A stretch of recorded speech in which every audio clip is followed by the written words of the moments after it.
अस्सलाम वालेकुम। सियासत टीवी के मोअज़्ज़ज़ नाज़रीन, आज की इस वीडियो में हम पंजाब के उस मशहूर बदमाश का जिक्र करने जा रहे हैं जिसकी जिंदगी में उस पर 80 कत्लों के मुकदमात दर्ज थे, लेकिन हैरानकुन तौर पर उस शख्स ने हज और उम्रे भी कर रखे थे और उसके साथ साथ कई मस्जिदें, मदरसे और अमाम बरगाहें भी तामीर करवाईं। नाज़रीन, यहाँ पर सवाल ये पैदा होता है कि किस तरह परहेज़गार और नेक शख्स आखिर जुराइम की दुनिया का बादशाह बना। कहा जाता है कि पाकिस्तान का कोई भी ऐसा बड़ा शहर नहीं है जिसके थानों में उस खतरनाक बदमाश के खिलाफ कत्ल के मुकदमात दर्ज ना हो। उस मशहूर जमाना डॉन ने अपनी जिंदगी का ज्यादातर हिस्सा जेल में ही गुजारा। बेशुमार कत्लों के बाद उस शख्स को सजाए मौत सुना दी गई, जो कि बहुत जल्द उम्र कैद की सजा में तब्दील हो गई। नाज़रीन, उस शख्स की कहानी का आगाज कैसे हुआ और क्या असबाब बने कि एक नमाजी परहेज़गार शख्स 80 लोगों का कातिल बन गया।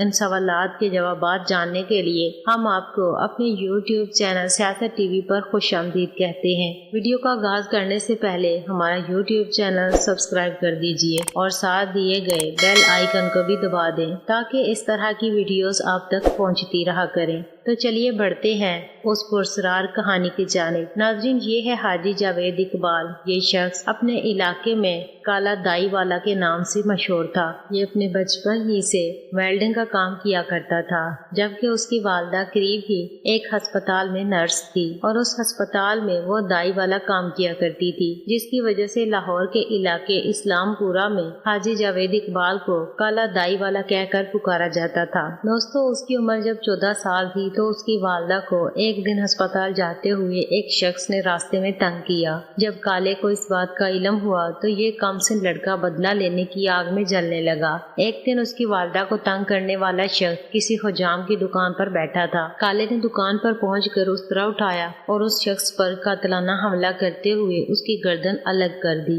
इस तरह काला दाई वाले ने 14 साल की उम्र में पहला कत्ल किया। अगले ही दिन पुलिस ने उसे गिरफ्तार करके जेल में भेज दिया। जेल में पहुंचने के कुछ अर्सा बाद ही लाहौर के अंडरवर्ल्ड डॉन बिल्ला ट्रक्का वाला ने काला दाई वाला को जेल से निकलवा लिया और फिर काले ने बिल्ला ट्रक्का वाला, जो कि टीपू ट्रक्का वाला का वालिद था, उसके गनमैन की हैसियत से काम करना शुरू कर दिया। बिल्ला ट्रक्का वाला के ग्रुप की लाहौर में पुरानी दुश्मनियां चल रही थी और उनके ग्रुप में कत्ल और गारत होती रहती थी, जिसकी वजह से काला भी उनके ग्रुप का हिस्सा बन गया। लिहाजा काला दाई वाला भी इस दलदल में फंसता गया और उस पर कई कत्लों की FIR दर्ज हुई। ये ज्यादातर कातिल बिल्ला ट्रक्का वाले के कहने पर हुआ करते थे। वक्त गुजरता रहा और कई कत्ल होते रहे और काला दाई वाला का नाम लाहौर से निकलकर पूरे पंजाब में गूंजने लगा। उस शख्स का जेल में भी आना जाना लगा रहता था और पुलिस वालों से भी मुखालफत बढ़ती गई। एक दफा काले को गुजरांवाला जेल से निकलवा कर पुलिस के जरिए कत्ल करवाने की कोशिश भी की गई, लेकिन मौजूदाती तौर पर यह शख्स महफूज रहा। इसी तरह पुलिस ने एक दफा दरियाए रावी के पुल पर एक मशहूर इंस्पेक्टर की सरबराही में काला दाई वाला का कत्ल करना चाहा, लेकिन ऐन उसी वक्त वहां से मशहूर हुकूमती रुकन का गुजर हुआ और उसने काला दाई वाला को पुलिस से बचाकर वापस गुजरांवाला जेल में डलवा दिया। CIA पुलिस 24 घंटे काला दाई वाला ग्रुप के पीछे रहती थी। इसके कई लोगों को गिरफ्तार करने के साथ साथ CIA स्टाफ ने भारी मिकदार में असला भी बरामद किया था। जब काले को अपने दोस्तों की गिरफ्तारी और भारी मिकदार में असला बरामद होने का मालूम हुआ तो उसने CIA के इंस्पेक्टर को फोन करके अपने साथियों को रिहा करने का बोला। इंस्पेक्टर के इनकार करने पर काले ने उस पर कई दफा कातिलाना हमले भी करवाए। एक दफा जेल से रिहाई के मौके पर CIA स्टाफ ने काला दाई वाला को गिरफ्तार करने की फिर से कोशिश की, लेकिन ये शख्स पुलिस का यूनिफॉर्म पहनकर पुलिस की ही गाड़ी में फरार होने में कामयाब हो गया और कुछ अरसे के बाद बिल्ला ट्रक्का वाले के कहने पर उसने पुलिस को गिरफ्तारी दे दी और बाद बिल्ला ट्रक्का वाला ने ही उसे जेल से निकलवा लिया। नाज़रीन, उस मशहूर जमाना शख्स की कई मुखालिफ ग्रुपों से दुश्मनियां चल रही थी और कुछ दुश्मनियां उसने अपने साथियों की वजह से पाल रखी थी। लाहौर समेत पंजाब का मशहूर डॉन बिल्ला ट्रक्का वाला काले दाई वाले पर बहुत ज्यादा भरोसा किया करता और वो अपने बेटे टीपू ट्रक्का वाले को भी बोला करता कि काला दाई वाला एक भरोसेमंद आदमी है اس سے صلاح مشورہ کیے بغیر کبھی بھی مت چلنا۔ دوستو یہاں پر آپ کو بتاتے چلیں کہ جب دشمنوں نے بلا ٹرکا والا کو قتل کر دیا تو اس کے کچھ ہی عرصہ بعد کالا دائی والا نے کچھ وجوہات کی بنا پر ٹیپو ٹرکا والا سے علیحدگی اختیار کر لی۔ کالے کی ایک بات مشہور تھی کہ یہ اپنے مخالفین سے نہ ہی صلح کرتا اور نہ ہی انہیں معاف کیا کرتا۔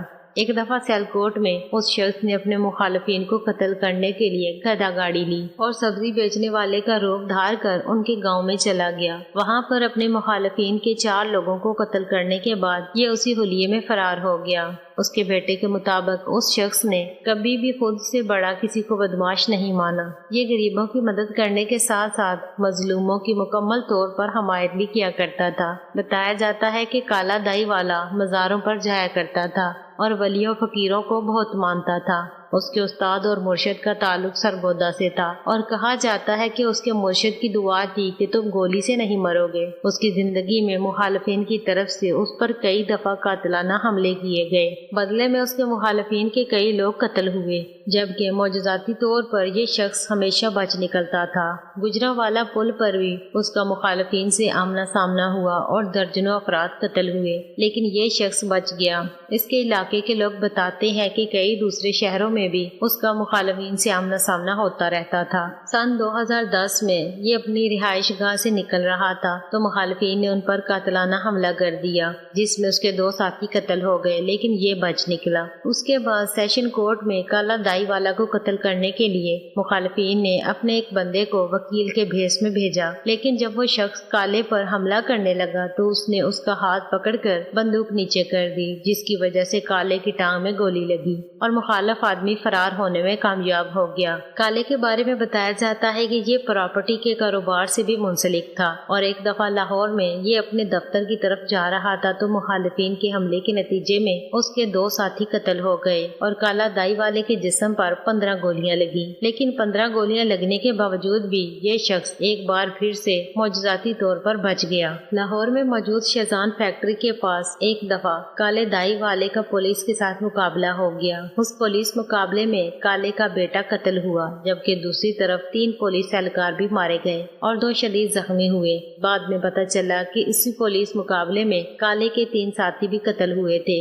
وقت گزرتا گیا اور کالے دائی والے پر پولیس مقابلے، قتل و غارت اور اس جیسی کئی وارداتوں کے 80 کے قریب مقدمات بن چکے تھے۔ ناظرین، آخر میں آپ کو بتاتے چلیں کہ اس شخص کے ایک اور بیٹے پر 302 کا مقدمہ درج ہو گیا۔ پولیس نے اسے جیل میں بند کر دیا اور تب کالا بھی بے بس ہو چکا تھا۔ دوستوں اور رشتہ داروں سب نے کالے کا ساتھ چھوڑ دیا، جن کے لیے وہ دشمنی مول لے لیا کرتا تھا۔ کسی نے اس کا ساتھ نہ دیا کہ وہ اپنے بیٹے کو جیل سے آزاد کروا لے۔ بس اسی غم میں یہ شخص روز سوچتا رہتا کہ لوگوں کے بیٹوں کو میں جیل سے نکلوا لیا کرتا تھا اور آج اپنا بیٹا جیل میں ہے اور میں بالکل بے بس ہوں۔ بتایا جاتا ہے کہ اسی رنج میں کالے دائی والے کو 2014 میں ہارٹ اٹیک ہوا اور یہ اس دنیا فانی سے چل بسا۔ اس طرح سے ویلڈنگ کا کام شروع کرنے سے لے کر 80 قتل کرنے تک یہ سفر اختتام کو پہنچا۔ ناظرین، ہمارا اس طرح کی ویڈیوز بنانے کا مقصد صرف اور صرف اس طرح کی دشمنیوں اور ان کے نقصانات سے آگاہ کرنا ہے۔ ناظرین، اگر آپ کو ہماری آج کی ویڈیو پسند آئی ہے تو ہمارے چینل کو سبسکرائب کرنا مت بھولیے گا۔ بہت جلد اسی طرح کی ایک اور کرائم سٹوری کے ساتھ حاضر ہوں گے۔ شکریہ، اللہ حافظ۔ پاکستانی پولیس زندہ باد، پاکستان پائندہ باد۔